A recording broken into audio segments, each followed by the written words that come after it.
రోమీలకు రాసిన పత్రిక దైవజనుడు పౌలు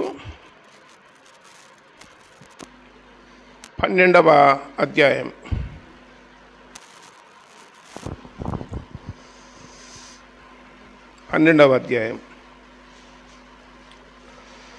6వ వచనం నుండి చదువుతున్నా.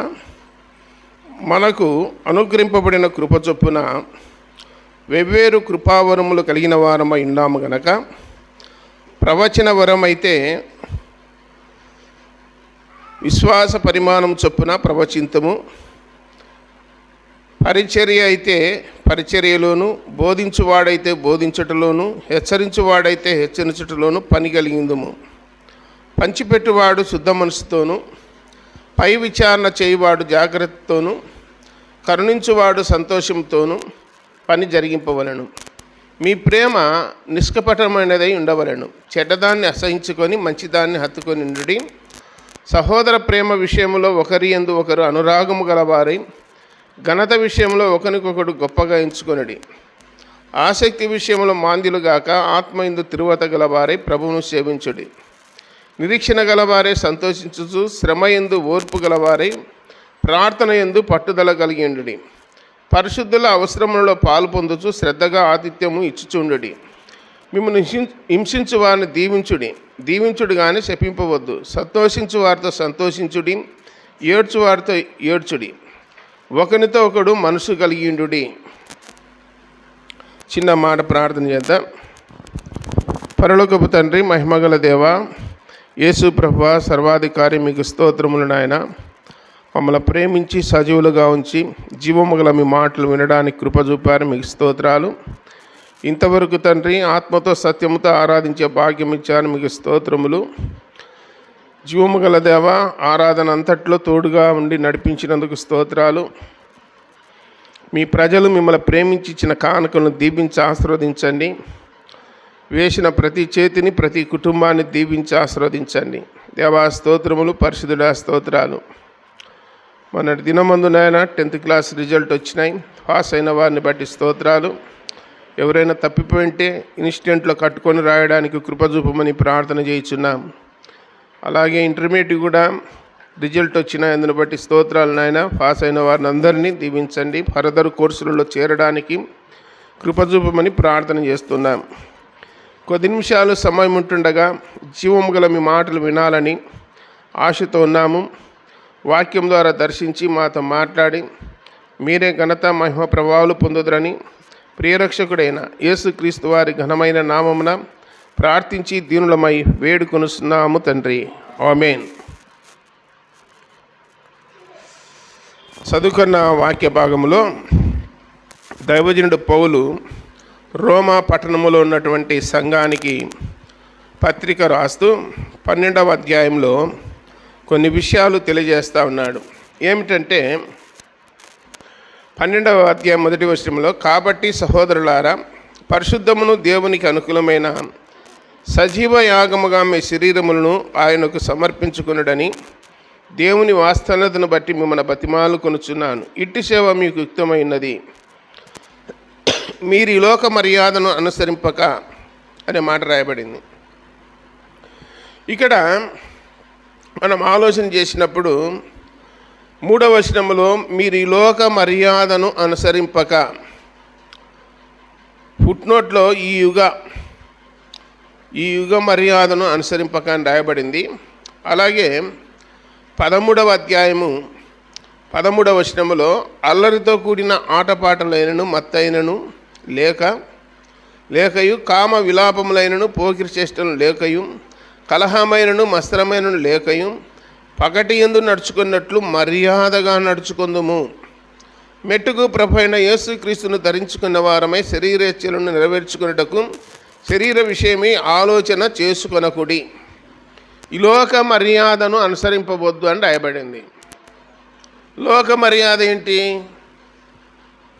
ఇప్పుడు బైబిల్లో ప్రతిదీ కూడా రాయబడింది. ఆదికాండం 18వ అధ్యాయంలో మమ్రే దగ్గరనున్న సింధూర వనములో అబ్రహాము ఒక గుడారం వేసుకొని అక్కడ కాపురం ఉన్నాడు. మధ్యాహ్నం 1 గంటప్పుడు దేవుడు ఆ ఇంటికి వచ్చినాడు. ఆ ఇంటికి వచ్చినప్పుడు అబ్రహాం పరిగెత్తుకొని వచ్చినాడు. వచ్చి, మీరు ఎక్కడి నుండి వచ్చినారు, ఎవరి కోసం వచ్చినారు, ఇక్కడ ఎవరు లేరు, ఎక్కడన్నా వెళ్ళిపోండి అని చెప్పి అమర్యాదగా ప్రవర్తించాలా. ఎవరు? అబ్రాహాము అమర్యాదగా ప్రవర్తించాలా. అక్కడ తండ్రి, కుమారుడు, పరిశుద్ధాత్ముడు వచ్చినారు, ముగ్గురు వచ్చినారు. వచ్చినప్పుడు కనులెత్తి చూసినప్పుడు ముగ్గురు కనపడినారు, దగ్గరికి వచ్చి చూస్తే ఒక్కడే కనపడినాడు అని రాయబడింది అక్కడే. ముగ్గురిని చూసి అంటున్నాడు, సాగిలపడి ప్రభువా అన్నాడు. ప్రభువులారా అనలే, ఏమన్నాడు? ప్రభువా అన్నాడు. ఏమన్నాడంటే, మీ దాసుని యొక్క ఇంటిని, గుడారాన్ని దాటిపోవద్దు, ఇక్కడ మంచం ఉంది, ఇక్కడ కూర్చోండి, చెట్టు కింద నీడన, కొంచెం అలసట తీర్చుకోండి, కొద్దిగా నీళ్లు తెస్తాను, త్రాగండి, కాళ్ళు కడుక్కోండి, ముఖం కడుక్కోండి, మీకు ఆహారం సిద్ధపరచు అని చెప్పి అతిథి మర్యాదలు చేసినాడు. ఎవరు? అబ్రహాము. దాన్ని ఏమంటారంటే దేవుని మర్యాద అంటారు. దేవుని మందిరానికి ఎట్లా రావాలనో బైబిల్లో నేర్పినాడు. ఆదాముకు ఎంతమంది కుమారులు? 4వ అధ్యాయం ఆదికాండంలో కయ్యూను, హేబేలు. ఇద్దరు దేవుని సన్నిధికి ఎట్లా రావాలనో ఆదాము, అవ్వ నేర్పినారు కయ్యూనుకు, హేబేలుకు. హేబేలు తల్లిదండ్రులు ఏ విధంగా చెప్పినారో ఆ విధంగా దేవుని దగ్గరికి బలి తీసుకొని వచ్చినాడు, బలి అర్పణ తీసుకొచ్చినాడు. అయితే కయ్యూను తల్లిదండ్రులు చెప్పినట్టు బలి అర్పణ తీసుకొని రాలేదు, వ్యతిరేకించినాడు. అంటే దేవునికి మర్యాద అనేది చేయలేదు, కయ్యూను చేయలేదు. హేబేలు గురించి రాయబడింది, శ్రేష్టమైన బలి అర్పించానని చెప్పి రాయబడింది.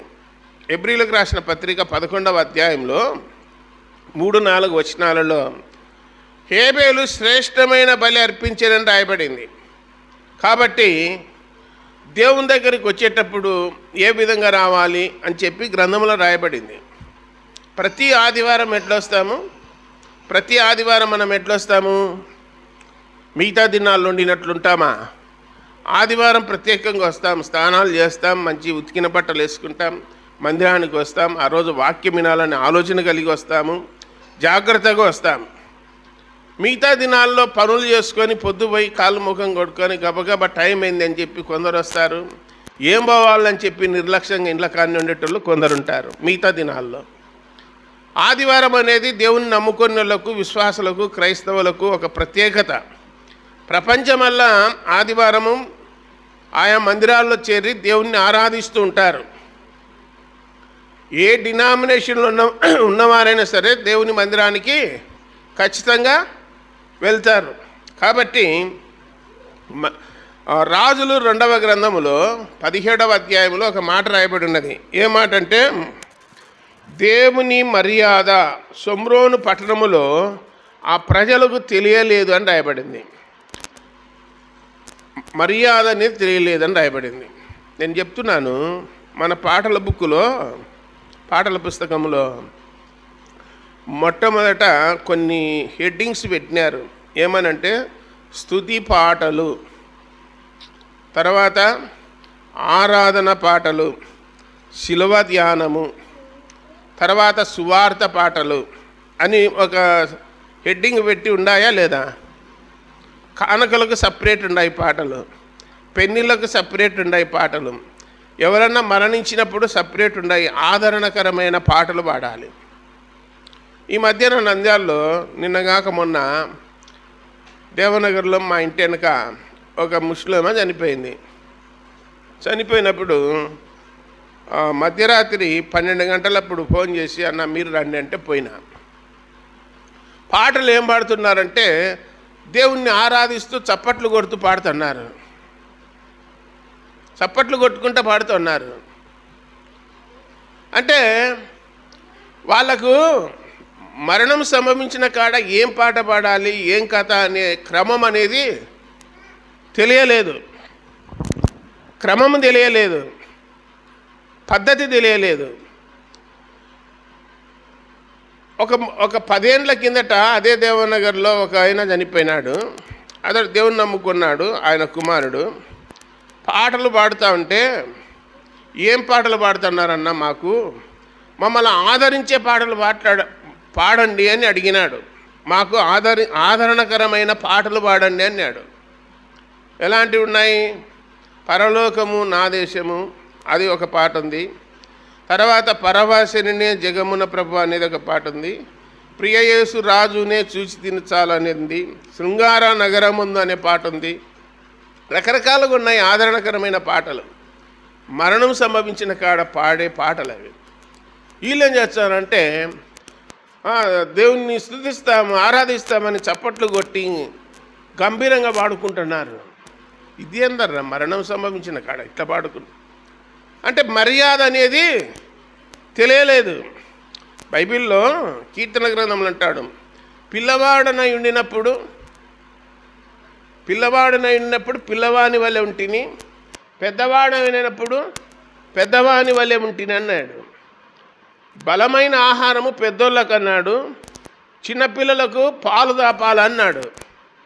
చిన్నపిల్లలకు మంచి మాంసం తెచ్చి పెడితే తింటారా?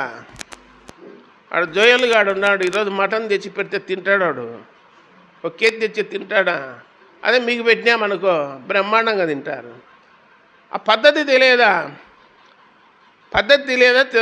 తెలియదు తెలుసా? ఇప్పుడు డాక్టర్లు ఇంజక్షన్లు వేస్తుంటారు, వేస్తారా ఏరా? డోసు వాళ్ళకున్నటువంటి పరిస్థితిని బట్టి, అనారోగ్య పరిస్థితులను బట్టి డోసు ఇస్తారు. 2 మిల్లీగ్రాముల, 3 మిల్లీగ్రాముల, 5 అనేది చెప్పి డోసు ఇస్తారు. ఎట్లా పడితే ఎట్లా వేయరు. అలాగే మర్యాద అనేది కూడా తెలుసుకోవాలంటున్నాడు. మందిరానికి వచ్చేటప్పుడు మీ ప్రవర్తన జాగ్రత్తగా చూసుకోండి అని రాసినాడు. జాగ్రత్తగా చూసుకోండి అన్నాడు. వాక్యం చెప్పేటోనికి అన్నాడు, నిన్ను గూర్చియు నీ బోధన గూర్చియు జాగ్రత్త కలిగి ఉండమన్నాడు. చెప్పేవాని గురించి కూడా రాసినాడు వాక్యంలో. చెప్పేవాని మీద లేనిపోని కంప్లైంట్లు ఉన్నాయనుకో చెప్పనీకి వీలు ఉండదు, గుర్తుపెట్టుకోండి. వాక్యం చెప్పేవాని మీద కంప్లైంట్లు వచ్చే చెప్పలేడు. ఇప్పుడు కంప్లైంట్లు ఎక్కువ మందికి ఎవరికైతే ఉంటాయో వాళ్ళు వాక్యం చెప్పనీకి లేచిపోతున్నారు స్టేజ్ మీదకి. వేరే సంఘాలు పోయినప్పుడు టౌన్లో కూడా, పట్టణంలో కూడా కంప్లైంట్లు ఎవరికి ఎక్కువ అవుతాయో వాళ్ళని ఏం చేస్తున్నారు, ఎక్కువ వాడుకుంటున్నారు. అంటే తప్పుడు పనులు చేసే కొద్ది ఇంకా వాడుకుంటారనే భ్రమలోకి వెళ్ళిపోయినారు. కాబట్టి ఇవి ప్రేమ చల్లారిన దినాలు. అక్రమం విస్తరించుట చేత అనేకుల ప్రేమ ఏమైంది? చల్లారిపోయింది. కాబట్టి నీతిగా, యథార్థముగా, సత్యముగా ఉన్నవాని మాటలు చెల్లవు లోకంలో. ఇప్పుడు సంఘాల్లో కూడా చెల్లడంలే. కానీ సంఘానికి, దేవునికి కావాల్సింది ఏంది? నీతి, యథార్థత, సత్యము, న్యాయము. ఇంతే కదా నిన్ను అడుగుతున్నది. ఇంకేం అడుగుతున్నాడు అని చెప్పి గ్రంథంలో రాయబడింది. కాబట్టి ఇక్కడ వరముల గురించి తెలియజేస్తా ఉన్నాడు 12వ అధ్యాయం 6వ వచనంలో. ఏమంటున్నంటే, మనకు అనుగ్రహింపబడిన కృప చొప్పున వెవ్వేరు కృపావరములు కలిగిన వారమై ఉన్నాము గనక, ప్రవచన వరమైతే విశ్వాస పరిమాణం చొప్పున ప్రవచింతుము. ప్రవచన వరం అంటే ప్రసంగాలు చెప్పడం, బోధ చేయడమే. ఇంకేమన్నాడు? పరిచర్య అయితే పరిచర్యలోను, బోధించువాడైతే బోధించుటలోను, హెచ్చరించువాడైతే హెచ్చరించుటలోను పని కలిగి ఉందాము అన్నాడు. పెద్ద పెద్ద సంఘాల్లో ఇవన్నీ ఉంటాయి. ఏంటి? పరిచర్య చేసేది ఉంటుంది, తర్వాత హెచ్చరించేది ఉంటుంది. ఎవరిని హెచ్చరిస్తారు? సినిమాలు చూసేటోళ్ళను, సీరియల్ చూసేటోళ్ళను, కొట్లాడేటోళ్ళను, దేవునికి విరోధమైన జీవితం జీవించే వాళ్ళను హెచ్చరిక చేయాలన్నా చేయకూడదా? వాక్యం ద్వారా హెచ్చరించాలన్నా హెచ్చరించకూడదా? బైబిల్ ఏమంటున్నాడు? హెచ్చరించేవాడైతే హెచ్చరించటలోను, గద్దించేవాడైతే గద్దించటలోను, ఖండించేవాడైతే ఖండించటంలోను పని కలిగి ఉందాము అన్నాడు. 8వ వచనం చివరిలో, పంచిపెట్టువాడు శుద్ధ మనసుతోనూ. అన్నాడు. పంచిపెట్టేవాడు ఎట్లా పెట్టాలా? శుద్ధ మనసుతో. మనము అప్పుడప్పుడు మందిరంలో భోజనాలు ఏర్పాటు చేసుకుంటామా చేసుకోమా? ఎప్పుడన్నా చేసుకునేప్పుడు పంచిపెట్టే వాళ్ళు ఎట్లా పంచిపెట్టాలా? వడ్డించేటోళ్ళు ఎట్లా వడ్డియాలా? వాళ్ళకు తగిన వాళ్ళకు దండి కొట్టించుకొని తెలియని వాళ్ళకు తక్కువ తెచ్చే ఏమనుకుంటారు? వేరు వేరు అభిప్రాయాలు వచ్చాయా రావా? బైబిల్లో ఏమంటారంటే పంచిపెట్టేవాడు అందరికీ సమానంగా అంతే, లోపల కూర్చొని వాళ్ళకి అందరికీ సమానమే అంతేగా, ఒకరికి ఎక్కువ ఒకరికి తక్కువ ఏం లేదు. కానీ లోకంలో ఒక నానుడుండి ఏమని, వడ్డించేవాడు మనవాడైతే ఎక్కడ కూర్చున్నా ఏమవుతుంది? బంతిలో లాస్ట్లో కూర్చున్నా నీకు ముట్టేది ముడుతుంది అంటారు. వడ్డించేవాడు ఎవరు? మనోడు అని. అంటే స్వార్థం. బైబిల్లో దేవుడు ఏమంటాడంటే వడ్డించేవాడు మనోడు బయటోడు కాదు, అందరికీ సమానంగా శుద్ధ మనసుతో పంచిపెట్టమంటున్నాడు. పంచిపెట్టేవాడు. లూకాసు వార్త 15వ అధ్యాయం 11వ వచనంలో ఒక తండ్రికి 2 కుమారులు ఉన్నారు. 2 కుమారుల్లో చిన్న కుమారుడు ఏమని అడిగినాడు? తండ్రి, ఆస్తిలో నా వాట నాకు అన్నాడు. అంటే తండ్రి ఏం చేసినాడు? ఆడ పంచి ఇచ్చానని రాయబడింది వాక్యంలో 11వ వచనములో. కుమారుడు అడిగిన వెంటనే పంచి ఇచ్చినాడు. ఈ దినాల్లో అట్టు ఉండరా? ఈ దినాల్లో ఉన్నారా? నేనేం చెప్తున్నా అంటే తాగుడుపోతులు, తిరుగుబోతులు, తిట్టుబోతులు, వ్యభిచారులు, దొంగలు, బెట్టింగులు, జూదము ఇవి ఆడుతూ ఉన్న వాళ్ళకు పంచి ఇచ్చి ఏం చేస్తారంటే వారానికి అయిపోచేస్తారు. వారానికి అయిపోచేస్తారా లేదా? బాగా నమ్మకంగా ఉండి పని చేసుకొని 1 ఎకరా భూమి ఇచ్చి ఎకరాకు ఎకరా సంపాదించామనే నమ్మకం ఉంటే పంచి ఇవ్వడానికి ఎలాంటి సందేహము ఉండదు. ఇచ్చే పోగొట్టుకుంటారనే భయం ఉండకూడదు. ఇప్పుడు తండ్రి చిన్న కుమారునికి ఏం చేసినాడు? పంచి ఇచ్చినాడు. ఇక్కడనే ఫెయిల్యూర్ అవుతండి. ఇది పంచి ఇచ్చే కాడ ఏమవుతాము? ఫెయిల్యూర్ అవుతాం. నంద్యాలలో ఒక కుటుంబం ఉంది. బతికుండగానే చిన్న కుమారునికి మొత్తం రాసి ఇచ్చినాడు. ఎందుకయ్యా పెద్ద కుమారునికి ఇవ్వలేదంటే వాడు తాగుడుపోతాడు. ఎందుకు ఇచ్చా నేను? వాడు తాగుడుపోతాడో, తిరుగుపోతాడో, చెడ్డోడో, మరి మంచోడో మనకైతే తెలియదు. ఎవరికి పుట్టినాడు? నీ కడుపున పుట్టినాడే కదా. ఇంట్లో ఎంతమంది పుడితే అంతమంది బాగుండాలందా? ఒకడు చెడ్డోడు ఉంటాడు, ఒకడు మంచోడు ఉంటాడు. కానీ తల్లిదండ్రుల యొక్క అభిప్రాయం ఎట్లుండాలా? చెడ్డోని మీద మంచోని మీద ఒకే అభిప్రాయం ఉండాలా. వాళ్ళు ఏదైనా ఇచ్చే ముందు చెడ్డోనికైనా మంచోనికైనా సమానంగా ఇవ్వాల్సిందే, తప్పు కాదు. అది దేవుడు నిర్ణయం చేసిన న్యాయం. అది నేను ఇవ్వనని చెప్పి చిన్న కుమారునికి ఇచ్చి లోకం విడిచిపోయినాడు. ఆస్తి చిన్న కుమారునికి ఇచ్చి లోకం విడిచిపోయినాడు. ఇంకా పంచాయతీ వచ్చింది. ఆ పంచాయతీ నా కాటికి వచ్చింది. ఏమాయా ఆస్తి కావాలంటున్నాడు. మా నాన్న నాకు ఇచ్చినాడు, నేను ఇయ్యనంటున్నాడు. నీ మాదిరి పుట్టలేదా ఆయన? పుట్టినాడు. మరి ఎందుకు రాపించుకునేవు నువ్వు?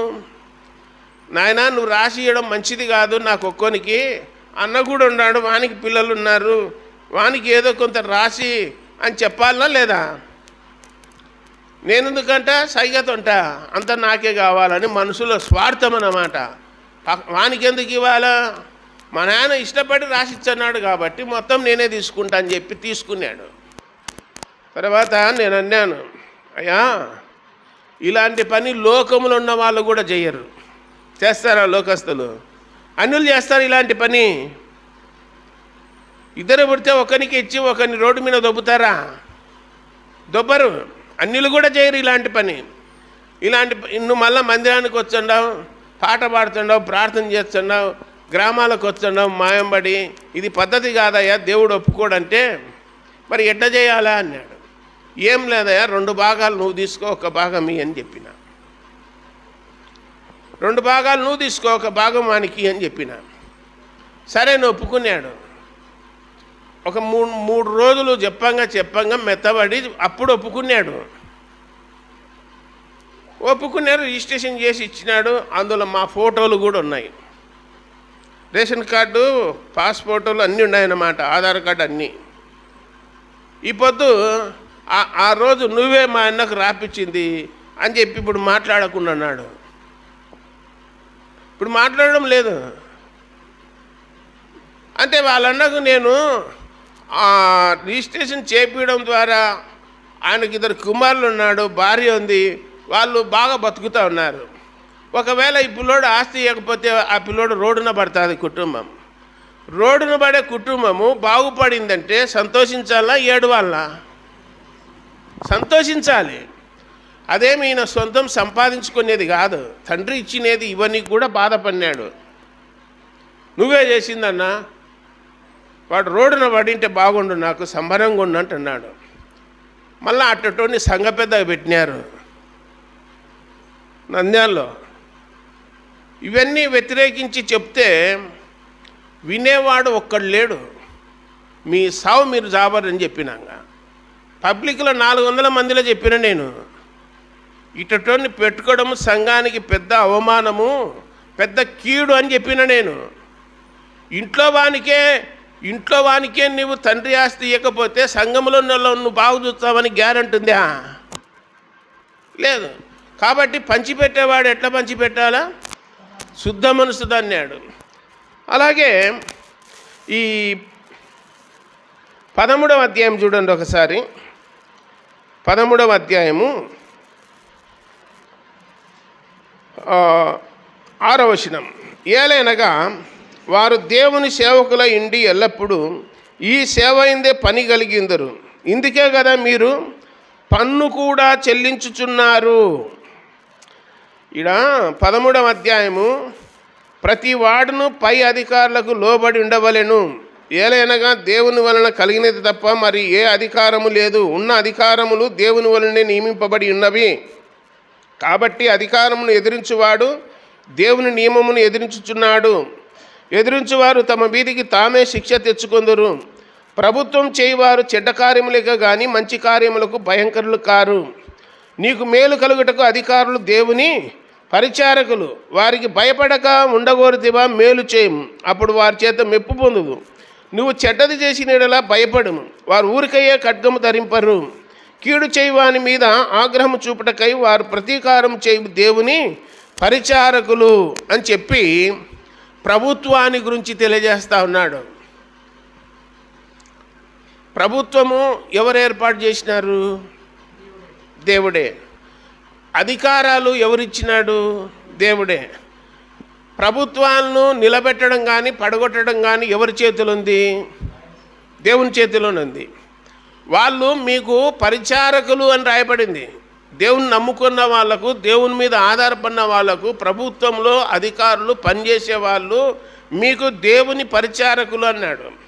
మీరు వాళ్ళని చూసి ఎందుకు భయపడతారు అంటే తప్పు చేస్తే భయపడాలయ్యా. యథార్థంగా ఉంటే ఏం భయపడాల్సిన అవసరం లేదు. వాళ్ళు మీకు ఏం చేస్తారంటే మేలు చేస్తారని రాయబడింది. తప్పు చేసినోనికి శిక్ష విధించడానికి వాళ్ళు ఉన్నారు. పోలీసులు దేనికి ఉండేది? మంచోళ్ళను పట్టుకపోయి లోపల నీకా?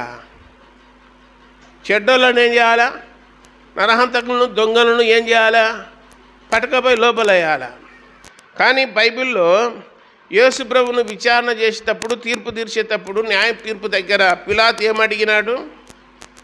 యూదుల రాజుగా ఉన్న యేసు ప్రభువును విడుదల చేయాలన్నా, బందిపోటు బరబ్బాను విడుదల చేయాలంటే ఎవరు కావాలన్నారు? ఎవరు కావాలా ప్రజలకు? బందిపోటు బరబ్బ కావాలన్నారు. బరబ్బాను విడుదల చేసి యేసు ప్రభువును శిలువకు అప్పగించినారు. ఇప్పుడు కూడా ఏం చేస్తున్నారంటే కథ అడ్డం తిరిగింది. ఎవరైతే దుర్మార్గంగా ఉంటారో, ఎవరైతే హత్యలు చేస్తూ ఉంటారో, ఎవరైతే దొంగతనాలు చేస్తూ ఉంటారో, ఎవరైతే ప్రజలు కీడు చేస్తూ ఉంటారో, ఎవరైతే ప్రజలను భయాక్రాంతులకు చేస్తూ ఉంటారో వాళ్ళను బయట వదిలిపెడతారు. అయ్యా మేము ఏ అన్యం పుణ్యం మాకు ఏమీ తెలియదంటే అలాంటి వాళ్ళని తీసుకుపోయి లోపలేస్తారు. వీళ్ళ తరపున మాట్లాడేవాడు కూడా ఉన్నాడు. అది ఇప్పుడు జరుగుతున్నది. కాబట్టి అందుకే అక్రమం విస్తరించుట చేత అనేకుల ప్రేమ చల్లారని రాయబడింది. న్యాయం దొరుకుతుందా క్రైస్తవులకు? కోర్టుకు పోయినా, స్టేషన్కు పోయినా న్యాయం దొరుకుతుందా? దొరకదు. మనకు న్యాయాధిపతి ఎవరు? దేవుడే. మనం దేవుని మీద ఆధారపడాల్సిందే కానీ ధర్నాలు చేయడం ద్వారా, లక్షల మంది గుంపు కావడం ద్వారా న్యాయం దొరుకుతుందంటే అది భ్రమ. దొరకదు, లోకంలో దొరకదు. మరి ఉన్నాయి కదా అంటే ఎవరికి ఉన్నాయి? ఒక దైవజనుడు అన్నాడు, ప్రపంచంలో ఉన్న వాళ్ళంతా, దేశంలో ఉన్నవాళ్ళు, గ్రామంలో ఉన్నవాళ్ళు, రాష్ట్రాల్లో ఉన్నవాళ్ళు అందరూ దేవుని నమ్ముకుంటే న్యాయస్థానాలు అవసరం లేదు, కోర్టులు అవసరం లేదు, పోలీస్ స్టేషన్లు అవసరం లేదన్నాడు. అంత దేవుని నమ్ముకుంటే, అందరూ భయం భక్తి కలిగి ఉంటే కోర్టులు ఎందుకు, పోలీస్ స్టేషన్లు ఎందుకు?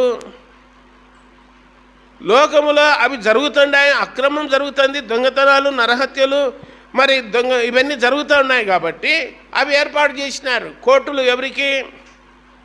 మానవులకు. పోలీస్ స్టేషన్లు ఎవరికి? మానవులకు. ఎందుకు? మానవులు మృగములాగా ప్రవర్తిస్తున్నారు కాబట్టి వాళ్ళకు జడ్జిమెంట్ తీర్చి బెయిల్ విధించి రిమాండ్ పంపుతూ ఉన్నారు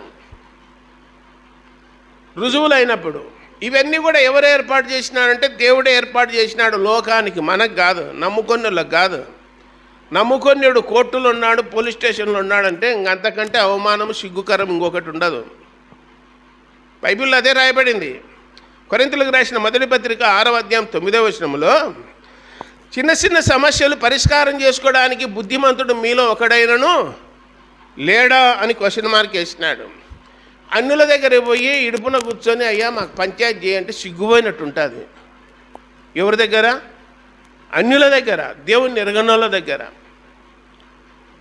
దేవుని న్యాయం బాగా ఎరిగి ఉండి దేవుని భయము భక్తి కలిగి ఉన్నప్పుడు మన సమస్య మనమే పరిష్కారం చేసుకోవాలని గ్రంథములో రాసినాడు. కాబట్టి ఇక్కడ ఏమంటున్నాడంటే 7వ వచనంలో, ఇందుకే కదా మీరు పన్ను కూడా చెల్లించుచున్నారు. పన్ను అంటే తెలుసా మీకు?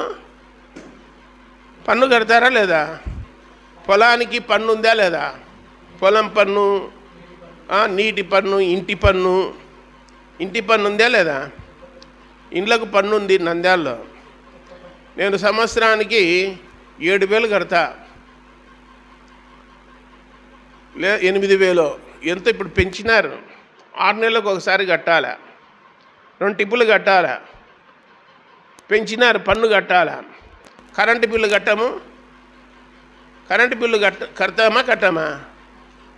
ఇప్పుడు నేను ఎక్కడ మనం ఫెయిల్యూర్ అవుతామంటే ఇక్కడనే ఫెయిల్యూర్ అయ్యేది. ఏడా? కరెంటు బిల్లు కాడ. ప్రతి ఒక్కరూ కరెంటు మీటర్ పెట్టుకోవాలనా లేదా? నేను చెప్పేది మందిరానికి రాకుండా లోకములుండి ఇష్టానుసారంగా జీవించే వాళ్ళ గురించి కానీ నేను చెప్పేది. లోకములో ఉన్న వాళ్ళకు మనకు అవసరం లేదు. మందిరానికి వచ్చే మనము కొన్ని సంఘాలకు వెళ్ళినప్పుడు దేవుని మందిరాలకే పబ్లిక్గా తగిలించుకున్నారు సర్వీస్ వైర్లు.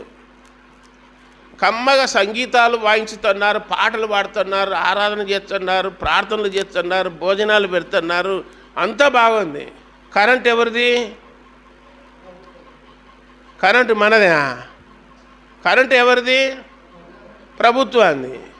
ప్రభుత్వానికి ఏం చేయకూడదు? మనము దేవుని పిల్లలు ఏం చేయకూడదు? నష్టం చేయకూడదు, అన్యాయం చేయకూడదు.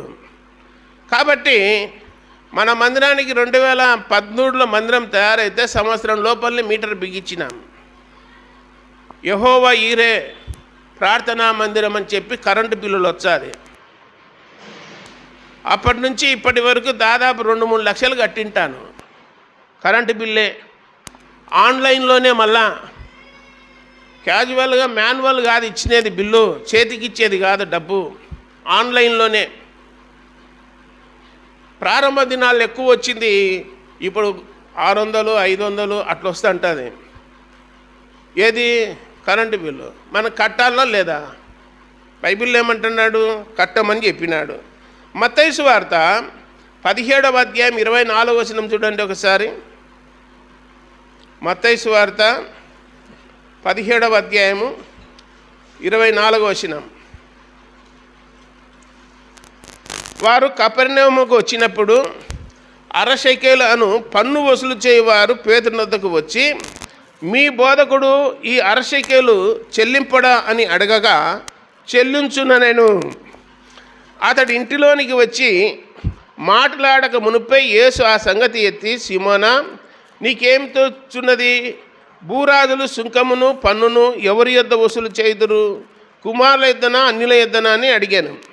అతడు అన్యుల యొద్దనే అని చెప్పగా, యేసు అలాగైతే కుమారులు స్వతంత్రులే, ఆయనను మనము వారికి అభ్యంతరము కలగజేయకుండానట్లు నీవు సముద్రమునకు పోయి గాలం వేసి మొదట పైకి వచ్చు చేపను పట్టుకొని దాని నోరు తెరిచిన ఎడల 1 షెకెలు దొరుకును. దాన్ని తీసుకొని నా కొరకు నీ కొరకు వారికి ఇమ్మని అతనితో చెప్పాను. కపెర్నహూములో ఉన్నప్పుడు పన్ను వసూలు చేసేటోళ్ళు వచ్చినారు. ఏమయ్యా మీ బోధకుడు పన్ను కడతాడా లేదా అన్నాడు. ఇప్పుడు రోడ్ల మీద తిరుగుతూ ఉన్నాము. ఇప్పుడు ప్రభుత్వం మారింది కదా, నెంబర్ లేని బండ్లల్లా ఎత్తుకపోయి పోలీస్ స్టేషన్లో పెట్టినారు. ఈరోజు చీకట్లోనే 4 గంటలకు వచ్చినారు పోలీసులు. ప్రతి బజారుకు వచ్చినారు. 20 మంది వచ్చినారు. ఈరోజు వచ్చి నెంబర్ లేని బండ్లు రోడ్ల మీద ఏడున్నాయి. ఏం చెప్పాల్సిన పనిలే, ఎత్తుకొని అదెప్పత చెక్ చేస్తున్నారు. ప్రతి బజార్లో చూస్తున్నారు. ఈరోజే చూసిన నేను. ఎందుకు నెంబర్ లేని బండ్లు ఎక్కడ తిరుగుతాయి? 4 లైన్ రోడ్డు ఉంది, మనదేనాది. టోల్ గేట్ ఉందా లేదా? అక్కడ టోల్ గేట్లో డబ్బులు వసూలు చేస్తున్నారా లేదా? మనం బండి మీద పోతున్నామంటే 4 లైన్ మీద దానికి ఏం కడుతున్నాము? ట్యాక్సీ కడుతున్నాం, లైఫ్ ట్యాక్సీ. ట్రాక్టర్కైనా 2 వీలర్కైనా నువ్వు ఏదైనా సరే వాహనం ఉందంటే ట్యాక్సీ కడితేనే రోడ్డు మీద పోయేది. అంటే పన్ను కడుతున్నాము అని. ట్యాక్స్ అంటే పన్ను. ఇప్పుడు యేసు ప్రభు కూడా పన్ను కట్టమన్నాడా ఎగరగొట్టమన్నాడా? యేసు ప్రభు ఏం చెప్పినాడు? కట్టమన్నాడు. కట్టమంటే వాళ్ళ దగ్గర డబ్బులు ఉండా? యేసు ప్రభు దగ్గర, పేతురు దగ్గర లేవు. కానీ ఆ షెకెల్ ఎక్కడుంది? గలిలయ సముద్రంలో ఉన్న చేప నోట్లో ఉంది. యేసు ప్రభు చెప్పినాడు, గాలం తీసుకొని పో అన్నాడు. ఏం ప్రభువా, షెకెల్ కోసమా? ఆ మిరియమ్మను అడిగి ఇప్పించుకొచ్చలే, ఎందుకు అట్లా చేస్తున్నావు? గాలం తీసుకొని పొమ్మంటున్నావు అని చెప్పి వేరే సాట తెచ్చాలన్నాడు ఆ పేతురు.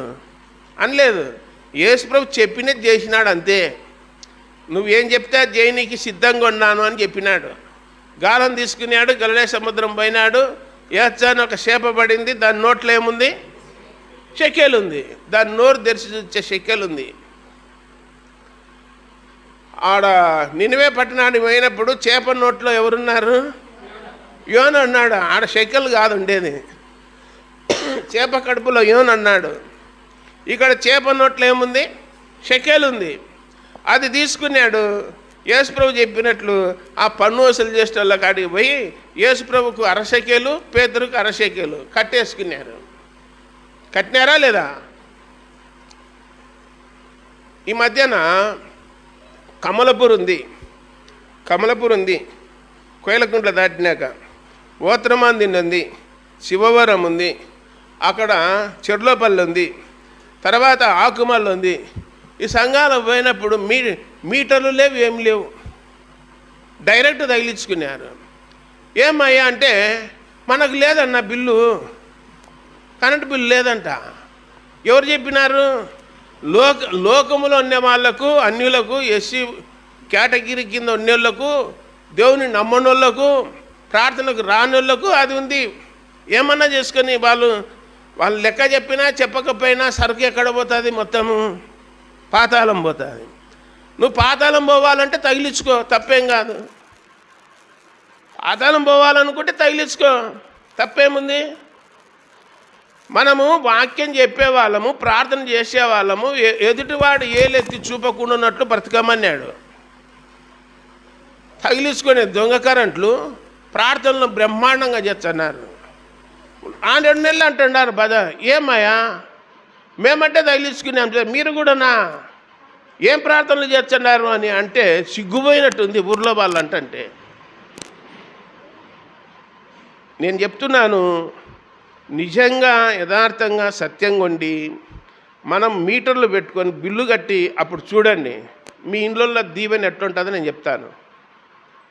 దీవెన ఎట్లుంటుందో అని చెప్తాను. సార్ చెప్పిన నేను ఇంటికి కరెంటు బిల్లు 1000 రూపాయలు వచ్చింది. అప్పుడు ఈ ఆన్లైన్ లేదన్నమాట. మనుషులు రాసి సంతకం పెడితే ఏఈ ఉంటాడు కరెంట్ ఆఫీసులో, ఆయన సంతకం పెడితే తగ్గించి రాసి ఇచ్చాడు. ఆడపోయి ఆ స్లిప్ ఇచ్చేస్తే బిల్లు తీసుకుంటారన్నమాట. అట్లా 2 ఉన్నారు మన చర్చికి వచ్చే వాళ్ళు ఆఫీసులో, కరెంట్ ఆఫీసులో, జాకబ్ సారు, వినీరెడ్డి సారు. మొదట వినీరెడ్డి సార్ కాటిపోయినా, సార్ 1000 రూపాయలు వచ్చింది, నా దగ్గర 500 ఉంది, కొద్దిగా తగ్గించి రాసి సార్ అన్నా. ఏది ఇట్లదా బిల్లు అన్నాడు. తీసుకొని స్లిప్ తీసుకొని అది కొట్టేసి మళ్ళీ 1000 రూపాయలు రాసి సైన్ చేసి ఇచ్చినాడు. ఏమయ్యా నేను వచ్చింది దేనికి, తగ్గియమని కదంటే, దేవదాసు ప్రభుత్వానికి నష్టం చేయకూడదు, గుర్తుపెట్టుకో, ఉన్నది కట్టాల్సిందే నువ్వు అన్నాడు. ఏం దేవదాసు వచ్చినావన్నాడు ఇంకొక ఆయన, జాకబ్ సార్. సార్ ఇట్లా పని సార్ అంటే, వాడాడగా తగ్గించాడు అనుకున్నాడు నువ్వు కర్దా బిల్లు అని చెప్పి ఈయన తీసుకొని 500 రాసి సంతకం పెట్టించినాడు. అంటే మిగిలిన 500 మరలా వచ్చే దాంట్లో వేస్తారు, అట్లా అదేం పోదు. ఒకసారి బిల్లు వచ్చే ఎక్సెంప్షన్ అంతే, 2 సార్లు కట్టుకోనీకి అంతే. ఆయన సైన్ పెట్టి కట్టుపు అన్నాడు. ఎవరు మేలు చేసిరి? జాకబ్ సార్ తగ్గించి ఇచ్చినాడు, ఈయన తగ్గియకుండా ఇచ్చినాడు. సరే ఎప్పుడో పరి దొరుకుతావు నాకు అని చెప్పిన వినేటి సార్తో. ఇప్పుడు అన్నావు కదా, నువ్వు కూడా దొరకకుండా ఉంటావా అన్నా. దొరికినాడు ఒకరోజు, దొరికినాడు. జ్ఞానాపురంలో ఉన్న చర్చికి ఎదురుగానే స్థలమే కొన్నాడు, 12 సెంట్లు. దాంట్లో మంచి బిల్డింగ్ ఉంది స్థలంలో. ఏం రాపించినా అంటే రిజిస్టర్ ఆఫీసులో ఖాళీ స్థలము కళ్ళం అని చెప్పి రాపించినాడు. దాదాపు 30,000 తగ్గింది రిజిస్ట్రేషన్ ఫీజు అని. ఏమయ్యా ఇట్లా చేసినావు, బిల్డింగ్ ఉంటే బిల్డింగ్ అని చెప్పి రాపియవచ్చు కదా, నువ్వు బాగా చెప్తావు 30,000 పెరుగుతుంది, ఎవడు కడతాడు అని అంటే, నేను 500 తగ్గియమంటే నాకు నష్టమవుతుంది గవర్నమెంట్కు అంటేవి ప్రభుత్వానికి, నువ్వు ఈరోజు 30,000 నష్టం చేస్తాండవే ప్రభుత్వానికి, నేను మామూలు సంఘానికి వచ్చిపోయేటోని, నువ్వు సంఘ పెద్దవి ఇలాంటి పని చేయొచ్చు నాన్న అంటే దిక్కులు చూస్తున్నాడు. ఇంకా చేయొచ్చునా ఇట్లా? చాలామంది ఏం చేస్తారంటే పొలాలు కానీ స్థలాలు కానీ రాపించుకునేటప్పుడు దేవుడిని నమ్ముకునే వాళ్ళు మాత్రం యథార్థంగా ఏది ఉంటే అదే చెప్పాలి. వాళ్ళు రాసుకుంటేది ఏదన్నా రాసుకొని 2-3 వేలు పెరిగినా ఇబ్బంది ఏమీ లేదు. దానివల్ల తగ్గించుకొని అబద్ధం ఆడి తగ్గించుకుంటే నష్టం ఎవరికి? మనకి ఏదో ఒక రూపంలో వెళ్ళిపోతుంది అది. అలాంటి పనులు చేయకూడదు. ఆ కాగితాలు ఈరోజు నా దగ్గర ఉన్నాయి, రిజిస్టర్ కాగితాలు నా దగ్గర ఉన్నాయి. ఒక షెట్టు తీసుకొచ్చి ఇచ్చినాడు వేరేవాడు. నువ్వైతేనే అడిగేదన్నా, మిగతా వాళ్ళు అడగారు అన్నాడు. ఏం ములాజీ ఏముందా, అడగనికి ఏముంది, తప్పేమిది అంటే ఇంకా దిక్కులు చూస్తున్నాడు. ఏమయ్యా ఉండొచ్చునా ఇట్లా మోసం చేసిన వాళ్ళు, నష్టం చేసిన వాళ్ళు అంటే, మాకు తెలుసు స్వామి పంచాయతీ అని చెప్పి హైదరాబాద్ నుంచి వచ్చిన వాళ్ళు, కడప నుంచి వచ్చిన వాళ్ళు చేతులు ఎత్తేసి అదెప్పత కారెక్కి మేము చేయలేము పంచాయతీ అన్నాడు. పోయినారు వాళ్ళు. కాబట్టి దైవ సన్నిధిలో మందిరంలో ఉన్నప్పుడు మనము ఎవరికే కానీ ఏం చేయకూడదు, నష్టం కానీ కీడు కానీ ఏది చేయకూడదు, హాని చేయకూడదని చెప్పి రాయబడింది వాక్యంలో. కాబట్టి ఎవరికి పన్ను వాళ్ళకు పన్ను, ఎవరికి సుంకమో వాళ్ళకు సుంకము. నేను కొలాయి పన్ను కట్టలేదనుకో, నీటి పన్ను కట్టలేదనుకో, 2 రోజులు ఉన్నాక కొలాయి కనెక్షన్ ఏం చేస్తారు, తీసేస్తారు. మన చర్చికి కరెంటు బిల్లు కట్టలేదనుకో, 1 వారం చూసి ఏం చేస్తారు, మీటర్ కాడ కట్ చేస్తారు కటింగ్ ప్లేర్తో. మానవుడే కట్ చేయొచ్చంటే దేవుడు కట్ చేయడా?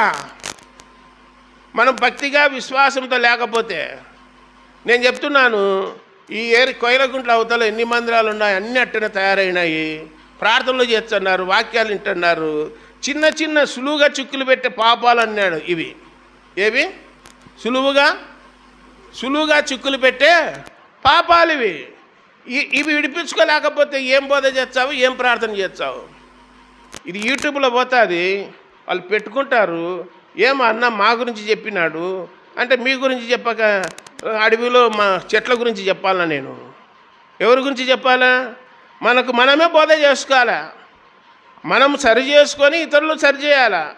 మత్తయి సువార్త 23వ అధ్యాయంలో శాస్త్రులు పరిసయ్యులు యేసుప్రభు దగ్గరికి వచ్చినారు. వచ్చి పితృపారంపర్యమైన ఆచారాలను పాటించాలా, చేతులు కడుక్కొని అన్నం తినాలా, కాళ్ళు కడుక్కొని లోపలికి రావాలా, వస్త్రాల మీద బట్టల మీద నీళ్లు చల్లుకోవాలా, ఇది మనకు మోషే ధర్మశాస్త్రంలో నియమించినాడయా, ఇవి మేము పాటిస్తున్నాం, నీ శిష్యులేంది చేతులు కడుక్కోరు కాళ్ళు కడుక్కోరు, ఏంది ఇది అన్యాయమో అని అడిగినారు. ఎవరిని? యేసుప్రభును. ఆనందం చేసిన వాడు పాదాలు ఒకటి కడుక్కుంటే చాలయ్యా, ఏం అవసరం లేదు అన్నాడు.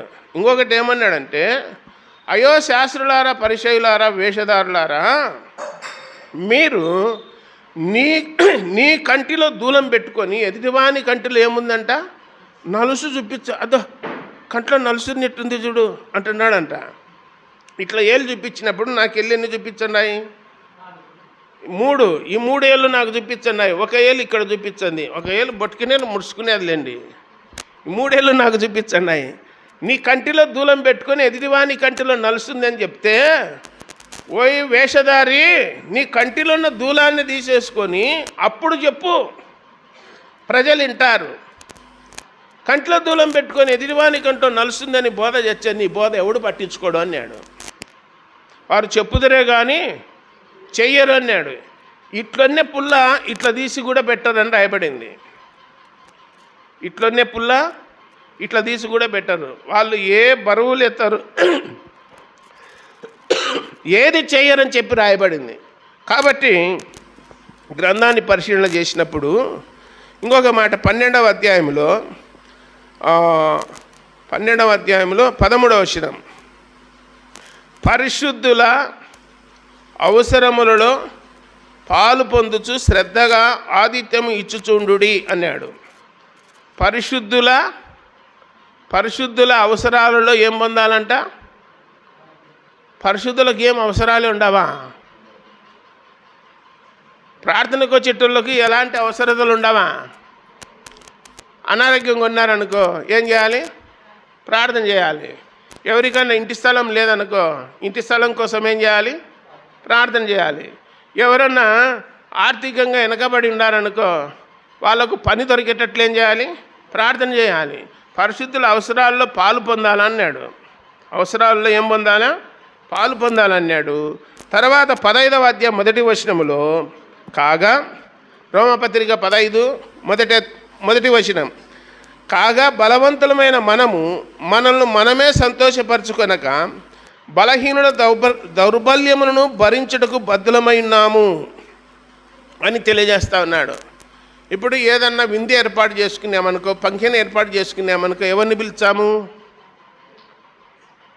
విందుకు, ఫంక్షన్కు, పెళ్ళిళ్ళకు ఎవరిని పిలిచేది? మనకు తిరిగి ఇచ్చే వాళ్ళను, మనకు సమానమైన హోదా కలిగిన వాళ్ళ ఇంట్లోకి పోయి పత్రికలు ఇచ్చాం తెలుసా? రోడ్డున పోయి మనకు పరిచయం ఉన్న వాళ్ళకి ఇచ్చామా? ముఖ పరిచయం ఉంటే ఇచ్చామా? మనకు నమ్మకంగా ఉన్న వాళ్ళనే పిలిచేది, ఘనమైన వాళ్ళనే పిలిచేది. ఎట్టటోళ్ళని పిలిచామా? కానీ యేసుప్రభు ఏం చెప్తాడు? మీరు ఏదైనా విందు చేస్తే మళ్ళీ మిమ్మల్ని విందుకు పిలిచే వాళ్ళని పిలుచుకోవద్దు అన్నాడు. పిలుచుకుంటే తిరిగి నువ్వు ఈరోజు భోజనం పెట్టినావు, ఒక నెల ఉన్నాక వాళ్ళు పిలిచి నీకేం పెడతారు?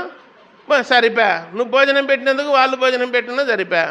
భోజనం పెట్టలేని వాళ్ళను పిలిపించి నువ్వు పెట్టావనుకో అది దేవునికి పెట్టినట్లని రాయబడింది. వాళ్ళు తిరిగి అట్లా పెట్టలేరు. అలాంటి వాళ్ళని పిలుచుకొని విందు ఏర్పాటు చేయండి అన్నాడు. అందుకే సంవత్సరానికి ఒకసారి పెద్ద చర్చి దగ్గర క్రిస్టమస్ అప్పుడు నుండి జనవరి 1 వరకు ఎవరో ఒకరు ప్రేరేపణ కలిగి ఆ బిచ్చగాళ్ళకు, అడుక్కునే వాళ్లకు, ఆ వస్త్రాలు లేని వాళ్ళకు ఆహారం వండి పెడుతుంటారు, భోజనాలు ఏర్పాటు చేసి పెడుతుంటారు. కొన్నిసార్లు పెళ్ళిళ్ళల్లో, ఫంక్షన్లలో మిగిలినది తీసుకొచ్చి ఆటోలో తీసుకొచ్చి ప్లేట్లు తెచ్చి రైల్వే స్టేషన్ కాడ, పెద్ద చర్చి కాడ పిలిచి ఇచ్చంటారు అందరికీ మిగిలినది. కొందరైతే ఫోన్ నెంబర్ కూడా పెట్టుకున్నారు, ఏదైనా మిగిలితే మాకు చెప్పండి, మేము తీసుకుపోతాం, మీకు పైసా ఖర్చు లేదని. మనమేం చేస్తాము? పడేస్తారు. అలాంటి తిండి లేక ఆకలితో అలమటించే వాళ్ళు వేల మంది ఉన్నారు. నంద్యాలలో కూడా రైల్వే స్టేషన్లో, బస్ స్టాండ్లో, పెద్ద చర్చి కాడ ప్రతిరోజు ఉంటారు. ఎవరన్నా ఒక 50 ప్యాకెట్లు బిర్యానీ ప్యాకెట్లు తీసుకుపోతే అయ్యా అయ్యా అయ్యా మాకు అని ఎంబడి పడతారు. మనం ఏం చేస్తున్నాం? ఇక్కడ కడుపు నిండినాక ఏం చేస్తున్నాం? బయట ఎత్తున్నాం. బయట వేసిన దానికి కూడా లెక్క చెప్పాలనేది బైబిల్లో, అది మర్చిపోవకండి. వ్యర్థం చేసిన దానికి కూడా ఏం చెప్పాలా? లెక్క చెప్పాలా? ఏమన్నా మా ఒడ్లు మేము పట్టించుకున్నాం, మా బియ్యం మేము వండుకున్నాము, ఏం దేవుడు ఇచ్చినాడంటే ఆ రోజు లెక్క అడగాల. ఆడ చెప్పాల్సింది వచ్చాది. నువ్వు వండించుకున్నావో బయట వేసినావో ఆ దేవునికి లెక్క చెప్పాలా. మాట్లాడే మాటకు చెప్పాలా, తినే తిండికి చెప్పాలా, సంపాదించుకునే రూపాయికి కూడా నువ్వేం చెప్పాలా? లెక్క చెప్పాలా. లెక్క అడిగినాడా లేదా? 10 దేనారాలు ఇచ్చి మీనాలు ఇచ్చి లెక్క అడగలా? లెక్క చెప్పాయా అన్నాడు. ప్రతి ఒక్కరు లెక్క చెప్పినారా లేదా? బైబిల్లో చూస్తున్నాం ఇవన్నీ. కాబట్టి చివరిగా ఫిలిప్పీయులకు రాసిన పత్రిక 2వ అధ్యాయము 4వ వచనం. మీలో ప్రతివాడును తన సొంత కార్యములు మాత్రమే కాక ఇతరుల కార్యములు కూడా చూడవలెను. మీలో ప్రతివాడు సొంత కార్యాలు కాకుండా ఏం చేయాలా? ఇతరుల కార్యాలు కూడా చూడవలను అంటున్నాడు. కొన్ని ఇళ్ళల్లో బీదలు ఉంటారు, వండుకొండరు, ముఖం కూడా కడుక్కొండరు. కొన్ని ఇళ్ళల్లో మనకు అట్టటోళ్ళు అదాటైనప్పుడు ఏమ్మా అన్నం తిన్నారా, ఏమ్మా ఆరోగ్యం బాగుందా అని అడిగితే తప్పేం కాదు కదా. బైబిల్లో అదే చెప్తున్నాడు. మీ సొంత కార్యాలు కాకుండా ఇతరుల కార్యములు కూడా చూడవలను అన్నాడు. 21వ వచనంలో అన్నాడు, అందరూ తమ సొంత కార్యములు చూసుకొనుచున్నారు కానీ యేసుక్రీస్తు కార్యములను చూడరు అని రాయబడింది.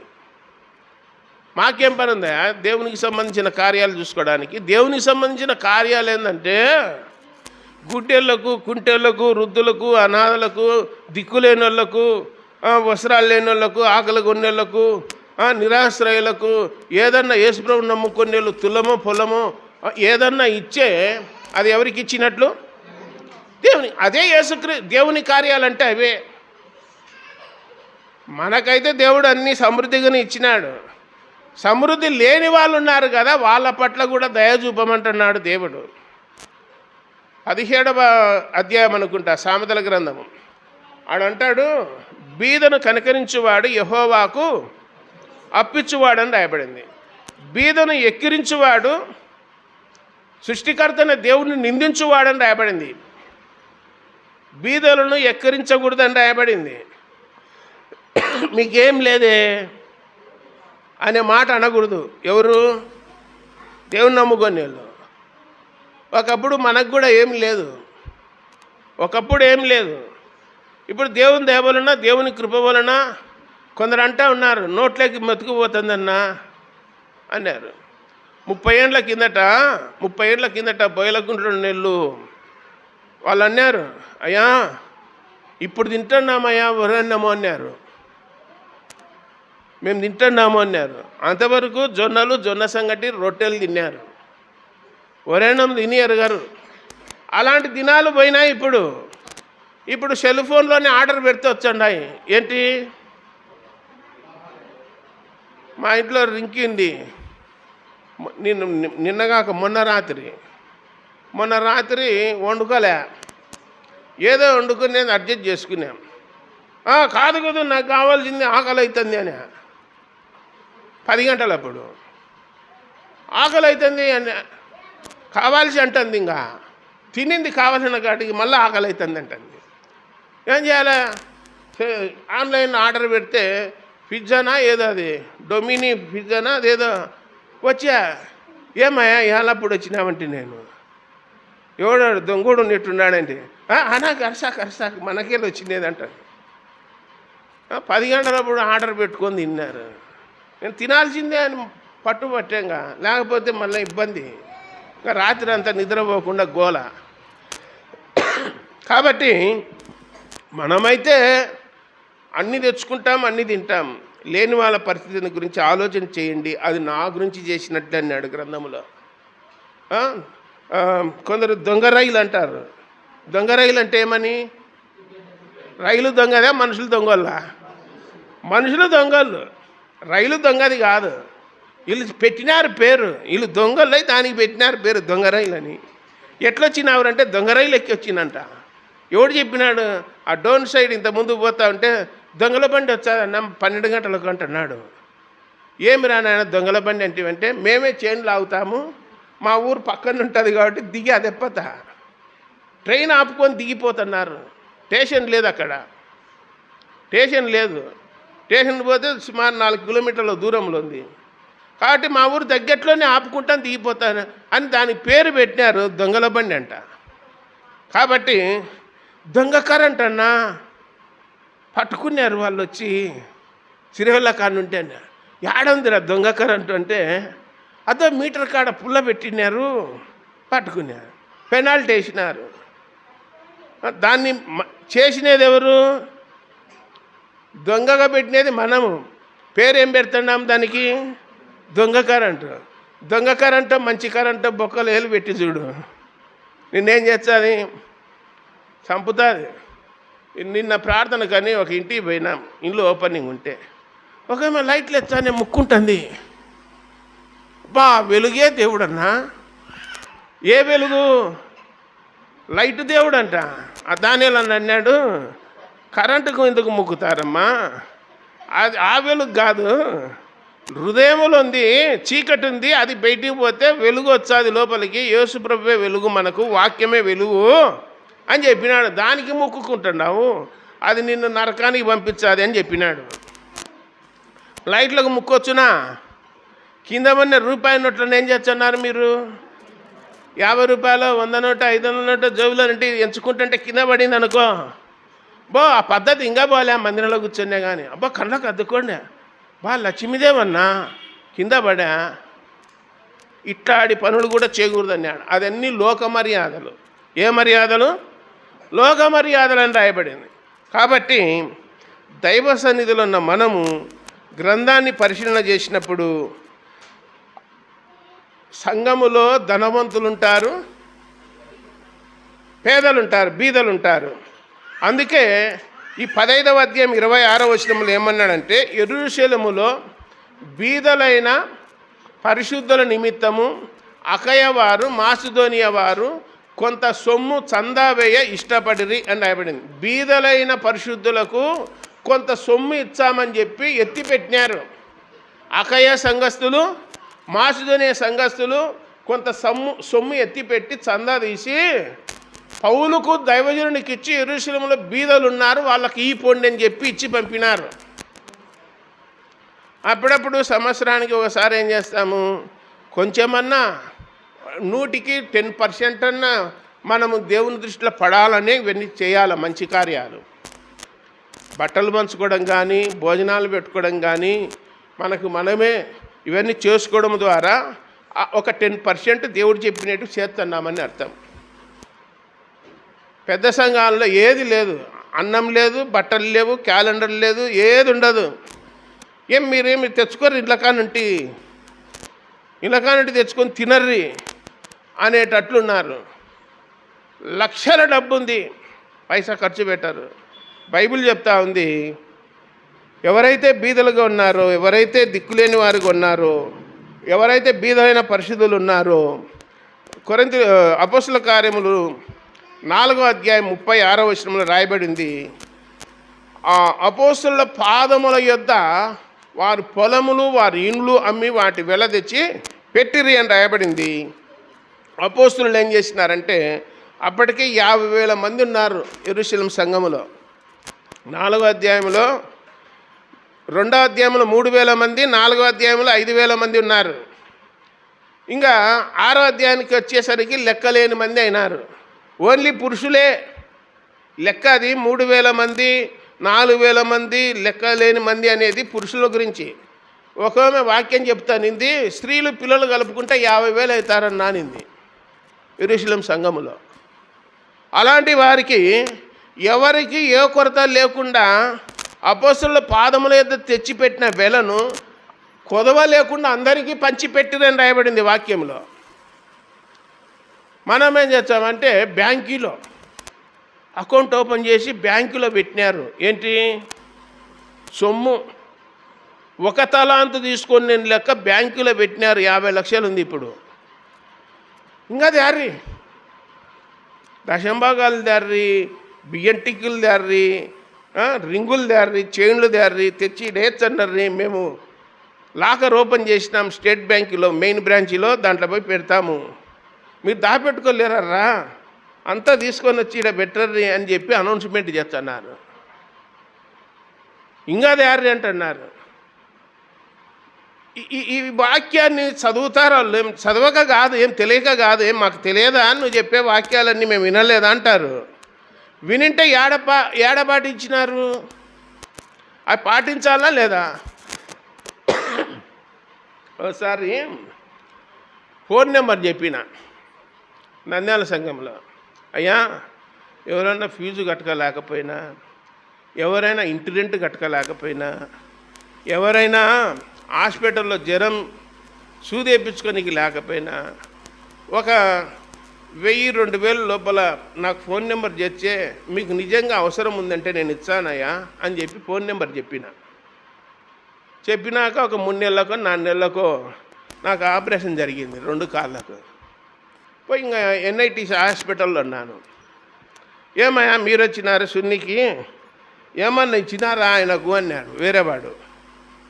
అంటే ఆయనకెవరు ఇవ్వాలయా, ఆయన చెప్పినాడు ఫోన్ నెంబర్ స్టేజ్ మీద, ఆయనకెవరు ఇవ్వాలా అన్నాడు. సేవకుడు, మంచి పని చేసినావు, నిన్ను ఎవరు అడగరయ్యా, ఏ సేవకుడు నోరు తెరిచి నాకు ఇయ్యరని చెప్పి అడగడు అని చెప్పినారు. కొన్ని సంఘాల వాళ్ళు ఉన్నారు, ఎవరైనా చనిపోతే ఒక 5,000 ఇచ్చారు భూస్థాపనకు, లేదా అది ఆదరణ కుడికే పెడతారు కదా, దానికి ఒక 5,000 ఇస్తారు. లేదా హాస్పిటల్లో ఎవరైనా స్థానిక సంఘస్థులు ఉన్నారనుకో, వాళ్ళకు ఒక 5,000 ఇస్తారు. ఇలాంటి మంచి పనులు చేయాలి. చేర్చి ఎవరికి చేసినట్టు, మనకు మనమే చేసుకునేట్ట లేదా దేవునికి చేసినట్ట? దేవునికి చేసినట్టు. రాబోయే దినాల్లో అలాగ ముందుకు కొనసాగుదాం. దేవుడి తలంపులన్నింటినీ మన కొరకు దీవించునుగాక. ప్రార్థన. పరలోకపు తండ్రి, మహిమగల దేవ, యేసు ప్రభువా, మీ పాదాలకు వేలాది స్తోత్రాలు నాయన. మమ్మల్ని అందరినీ ప్రేమించి కనికరించి సజీవుల లెక్కలోంచి జీవముగల మీ మాటలు వినడానికి కృప చూపారు. ఆది సంఘ కాలంలో జరిగిన సంఘటనలు మా ఎదుటికి తీసుకొని వచ్చారు. మీకు స్తోత్రాలు చెల్లిస్తున్నాం నాయన. నిజమే ప్రభువా, సంఘాలలో ధనవంతులు ఉంటారు, బీదలు ఉంటారు, దిక్కులేని వారు ఉంటారు, అనాథలు ఉంటారు. ఆయనను ప్రభువా, బీదలైన మీరు ధన్యులు, పరలోక రాజ్యం మీదని చెప్పారు. విశ్వాసముందు భాగ్యవంతులుగా ఎంచుకోండి అని చెప్పి యాకోబు పత్రికలో తెలియజేశారు. మీకు స్తోత్రాలు చెల్లిస్తున్నాం నాయన. మా జీవితాలలో ప్రభువా, ఇప్పటి నుంచైనా తండ్రి, మీరు ఏమైతే మీ కార్యములు ఏమై ఉన్నాయో అవి చేయడానికి కృప చూపండి. దేవా స్తోత్రములు, పరిశుద్ధుడా స్తోత్రాలు నాయన. ప్రభుత్వానికి కానీ నష్టం కానీ కీడు కానీ చేకున్నట్లు కృప చూపండి. మా ద్వారా తండ్రి, మీ నామానికి అవమానము రాకుండా మేము బ్రతకగలిగినట్లు కృప చూపండి. దేవా స్తోత్రములు, పరిశుద్ధుడా స్తోత్రాలు. భూమి మీద ఉన్నంతకాలం మీకు ఇష్టంగా, సాక్ష్యంగా, మహిమకరంగా ఉండడానికి కృప చూపండి. స్వస్థబుద్ధితోనూ నీతితోనూ బ్రతుకుచుండవలనని మీ లేఖనాలు మాకు బోధిస్తున్నాయి గనక అలాగూ బ్రతకడానికి కృప చూపండి. మీ వలె నడవడానికి, మీ వలె ప్రవర్తించడానికి, మీ వలె బ్రతకడానికి కృప చూపండి. దేవా స్తోత్రాలు. అందరినీ దీవించి ఆశీర్వదించండి. అనారోగ్యంగా ఉన్న వారిని స్వస్థపరచండి నాయన. ఇంటర్మీడియట్ 10th పాస్ అయిన పిల్లలు ఉన్నారు, ఫర్దర్ కోర్సుల్లో చేరడానికి దయ చూపండి. మార్గం సరళం చేయండి. దేవా స్తోత్రములు. అందరినీ దీవించి ఆశీర్వదించి సమస్త ఘనత మహిమ ప్రభావాలు పొందుదురని ప్రియరక్షకుడైన యేసుక్రీస్తు వారి సర్వశక్తిగల జీవముగల నామమున స్తోత్రములు చెల్లించి బతిమాలి దీనులమై వేడుకొనుచున్నాము తండ్రి. ఆమేన్. అందరికీ వందనాలమ్మా.